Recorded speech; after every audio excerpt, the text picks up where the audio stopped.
শ্ৰীমন্ত শংকৰ হৰি ভকতৰ জানা যেন কল্প তৰু তাহান্ত বিনাই নাই নাই নাই আমাৰ পৰম গুৰু হে ৰাম আমাৰ পৰম গুৰু। কৃষ্ণ সকলো বাপ বাই সমস্তলৈ পুনৰবাৰ মোৰ ইউটিউব চেনেললৈ স্বাগতম জনাইছোঁ। আৰু আমি যোৱাবাৰ ভিডিঅ'ত পাইছিলোঁ দেৱীৰ কিনাৰতে বেদব্যাস জ্ঞানৰ কথা কৈ আছে আৰু ভকতিৰ কথা নিৰ্দেশ কৰি আছে। আমি কেনেধৰণে ভকতি কৰিলে ভগৱন্তক তুষ্ট কৰিব পাৰোঁ সেনেকুৱা কথা ইয়াত কৈছে। আৰু এতিয়া আমি পাম কৃষ্ণ এ ৰাম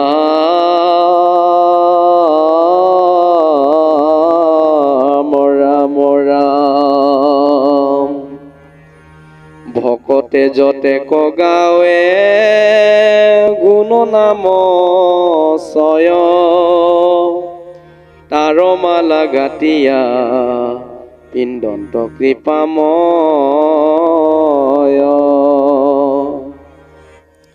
হেন জানি ব্যাকৰি কি তুমি সৰ্বজান নিৰ্মিয়ুক শাস্ত্ৰ কৃষ্ণ চৰিত্ৰ প্ৰধান এ ৰাম যিটো বাক্য নাই নাম কৃষ্ণৰ চৰিত্ৰ উচ্ছিষ্ট গতৰটো কৰিতো অপবিত্ৰ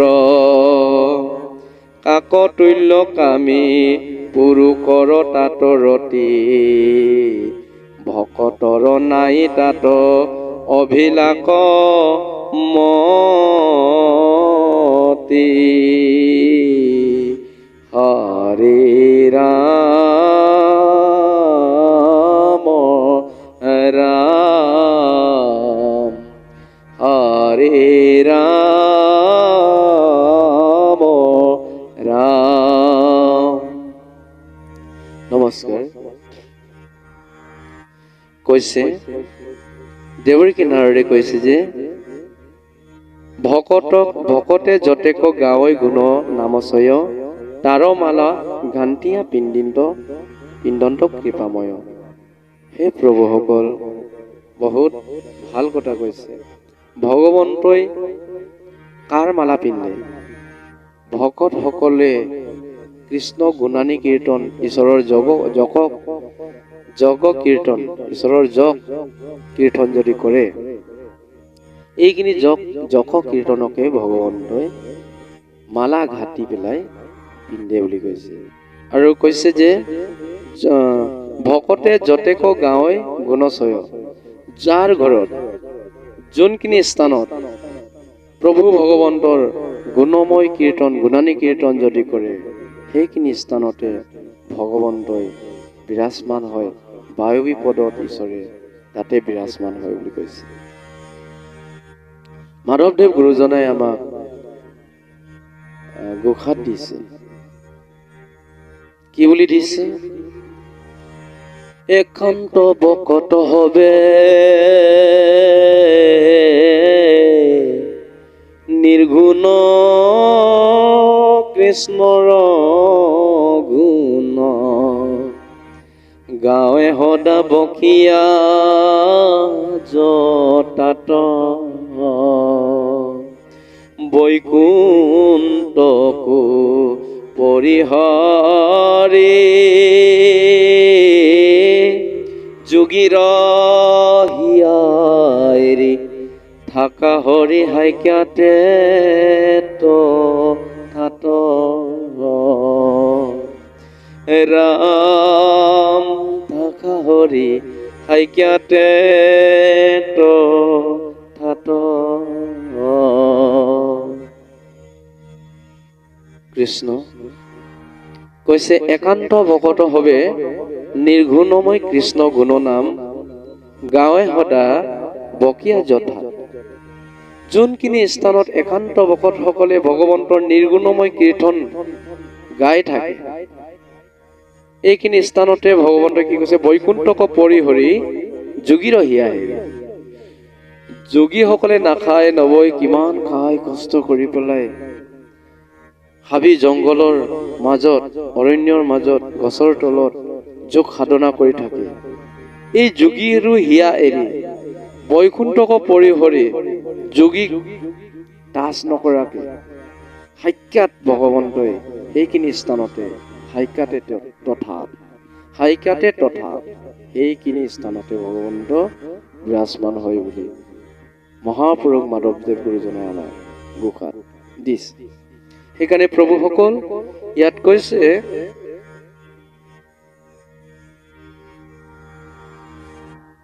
ভকতে যতেক গাঁৱই গুণ নামচয়, তাৰো মালা ঘাটিয়া পিণ্ডন্ত কৃপাময়। যত ভকতে গুণমালা কীৰ্তন গাই থাকে, সেইখিনি স্থানতে ভগৱান থাকে। আৰু ভকতৰ শ্ৰীমুখৰ পৰা ওলোৱা কৃষ্ণ গুণ কীৰ্তন, যশ কীৰ্তন, সেইটোকে ভগৱন্তৰ মালা হিচাপে ভগৱন্তই পিন্ধে বুলি কৈছে। হেন জানি ব্যাক ঋষি তুমি সৰ্বজান, নিৰ্মীক শাস্ত্ৰ কৃষ্ণৰ চৰিত্ৰ প্ৰদান। সেইকাৰণে হে বেদবিয়া, তোমাক কৈছো যে তুমি সকলো কথা জানাই, কিন্তু তোমাক কৈছি এতিয়া এনেকুৱা এখন শাস্ত্ৰ নিৰ্মাণ কৰা যে কৃষ্ণৰ গুণ যশ কীৰ্তন থাকিব লাগিব। এইটোকে ভাগময় মূৰ্তি বুলি কোৱা হয়। কৃষ্ণৰ ভাগময় মূৰ্তি ভাগৱততে আছে। এই ভাগময় মূৰ্তি সকলোৱে যদি ইয়াক পাঠ শ্ৰৱণ কৰোঁ, তেতিয়াহ'লে সকলো আমাৰ ৰোগ ব্যাধি হয় আৰু সকলো দুখ দূৰ হৈ যায়। যিটো বাক্য নাহি নাম কৃষ্ণৰ চৰিত্ৰ, উচ্ছিষ্ট গোত্ৰৰো কৰি সেইটো অপবিত্ৰ। এতিয়া তুমি যিসকল শাস্ত্ৰ নিৰ্মাণ কৰিলা, এই সকল শাস্ত্ৰত কৃষ্ণৰ গুণ যশ কীৰ্তন নোহোৱাৰ কাৰণে আপোনাৰ 14 শাস্ত্ৰ, 18 পুৰাণ যিমান নিৰ্মাণ কৰা শাস্ত্ৰখিনি আপোনাৰ কৃষ্ণৰ গুণ কীৰ্তন নোহোৱাৰ কাৰণে অপবিত্ৰ হৈছে, পবিত্ৰ হোৱা নাই। সেইকাৰণে ভাগৱত শাস্ত্ৰক পবিত্ৰ বুলি কিয় কোৱা হৈছে? কৃষ্ণৰ যশ কীৰ্তন ইয়াত আছে। কৃষ্ণ এতিয়া কোন? কৃষ্ণ হৈছে আমাৰ অনন্ত, যাৰ নাম অন্ত নাই, অনন্তৰ ৰূপ নাই, অনন্তৰ আকাৰ নাই। আকাৰ নোহোৱা এইজন অনন্ত কোটি ব্ৰহ্মাণ্ড হৰিৰ কোটি কোটি জগতৰ মালিক, সেইজন চৰাচৰ ঈশ্বৰে ব্ৰহ্মা বিষ্ণু মহেশ হৈ 3জন আকাৰ স্বৰূপে আমাক দেখুৱাই এই বাকময় মূৰ্তিত ভগৱন্তৰ ৰূপ ইয়াত আছে আদিৰ পৰা অন্তলৈকে। সেইকাৰণে ভাগৱত শাস্ত্ৰক পবিত্ৰ গ্ৰন্থ বুলি আমি কোৱা যায় আৰু মনা যায়। সকলোৱে ভাগৱত শ্ৰৱণ কৰিলে, ভাগৱত পঢ়িলে আমাৰ সকলোৰ জীৱন ধন্য হয়। এই ৰাম কৈছে, কাকতুল্য কামী পুৰুষৰ তাত ৰতি, ভকতৰ নাই তাত অভিলাষ মতি। সেইকাৰণে কৈছে যে পুৰুষে যেনেকে আমাৰ ৰতি আছে, কাম আছে, কাম ভাৱ, এই কাম ভাৱবোৰ আমি পৰিত্যাগ কৰি কৃষ্ণৰ গুণ কীৰ্তন যদি আমি গাব পাৰো, মানে ভকতৰ নাই তাতো অভিলাষ মতি, আমাৰ অভিলাষবোৰ, হেলা ৰং, আমি যে হেলা কৰো, এই হেলাবোৰ আমি অলপ পৰিত্যাগ কৰি পেলাই ৰাতিপুৱা শুই উঠিবলৈ হেলা লাগে, স্নান কৰিবলৈ হেলা লাগে, হৰিনাম ল'বলৈ আমাৰ হেলা লাগে, এই হেলাবোৰ যদি আমি অলপ পৰিত্যাগ কৰিব যদি পাৰি, অকণমান ঈশ্বৰৰ যশ গুণকীৰ্তন যদি আমাৰ শ্ৰীমুখেৰে গাব পাৰোঁ, তেতিয়াহ'লে ভগৱন্তৰ কৃপা আমাৰ পাব। ভগৱন্তৰ কৃপা সদায় আছে, সকলোৰে আছে, কিন্তু আমি ভাবিব লাগে যে আমাৰ হেলা আলস্য, হেলা মনবোৰ আমি পৰিত্যাগ কৰি পেলাই অকণমান যদি ভগৱন্তক ৰূপে গুণে যদি চিন্তা চৰ্চা কৰিব পাৰোঁ, তেতিয়াহ'লে আমাৰ জীৱন ধন্য হ'ব। বহুতজনে কথা কয় যে, বহুতজনে আমাৰ বিচাৰ আছে যে কয় যে ঈশ্বৰৰ আকাৰ নাই, ঈশ্বৰ অভক্ত, মূৰ্তি শূন্য। ঈশ্বৰৰ অভক্ত হয়, অনন্ত, যাৰ নাম অনন্ত কোটি ব্ৰহ্মাণ্ড হৰি, তেওঁৰে আকাৰ নাই, তেওঁ নিৰাকাৰ, অনন্ত কোনেও দেখি পোৱা নাই। এইজন নিৰাকাৰ ঈশ্বৰে আকাৰ স্বৰূপে আহিছে। ব্ৰহ্মা হৈ সৃষ্টি কৰে, বিষ্ণু হৈ পালন কৰে, শিৱ হৈ সংসাৰ কৰে।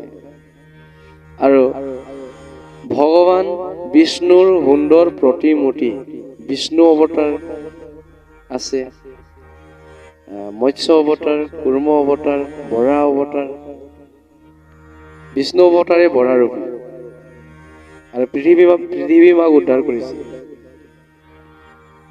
আকাৰ স্বৰূপে। শাস্ত্ৰতো আছে, আমাৰ সুন্দৰ প্ৰতিমূৰ্তিও আছে, কিন্তু ঈশ্বৰৰ আকাৰ নাই বুলি আমি ক'ব নোৱাৰো। ঈশ্বৰৰ আকাৰ আছে, সুন্দৰ প্ৰতিমা মূৰ্তি আছে, কিন্তু মনত ৰাখিব প্ৰভুসকল, ঈশ্বৰৰ সুন্দৰ মূৰ্তি আছে, সুন্দৰ ছবি আছে, কিন্তু জগতত আমাৰ মানৱসকলৰ কাৰো লগত চেহেৰা মিলিছে জানো? কাৰো লগততো মিলা নাই। সেইকাৰণে কাৰো লগত যদি চেহেৰা মিলা নাই, ঈশ্বৰে এই বুলি আমি ধৰিব পাৰে। ভকত প্ৰতিমা মোৰ দুয়ো অধিষ্ঠান, ভকত প্ৰতিমা মোৰ দুয়ো অধিষ্ঠান বুলি কৈছে। এই দুইটা স্থানতে মই আছো, ভকততো আছো, মোৰ প্ৰতিমা মূৰ্তিটো আছে, ঈশ্বৰে কৈছে। ঈশ্বৰে আকাৰ স্বৰূপে আছে কাৰণে সেইবোৰ ভাগৱতত কৈছে। সেইকাৰণে আমি নিন্দা কৰিব নালাগে, মূৰ্তি পূজা নকৰো বা মূৰ্তি পটুক আমি পূজা নকৰো, নহয়। মূৰ্তি, ঈশ্বৰৰ মূৰ্তি আছে, ঈশ্বৰৰ ছবি আছে, এই ছবিকে চাই আমি প্ৰাৰ্থনা কৰিব লাগিব, ঈশ্বৰক প্ৰাৰ্থনা সেৱা কৰিব লাগিব। সেনেকে প্ৰভুসকল আমি বিচাৰ কৰি যাব লাগিব। আমাৰ জ্ঞান মতে যি পাইছো এইটোকে প্ৰকাশ কৰিছো। ইয়াতে অপৰাধ হ'ব পাৰে, কাৰোবাক দুখ দিব পাৰে, সকলোৱে ক্ষমা কৰিব। আৰু আজিলৈ ভিডিঅ'টি ইমানতে সমাপ্ত কৰিছো। আৰু পুনৰবাৰ দেৱকী নাৰদৰ আজ্ঞা মানি বেদবিয়াকৰ কিমান লাভ হৈছে আমি পিছত পাম। আৰু আজিলৈ ভিডিঅ'টি ইমানতে আমি সমাপন কৰিছো। নমস্কাৰ।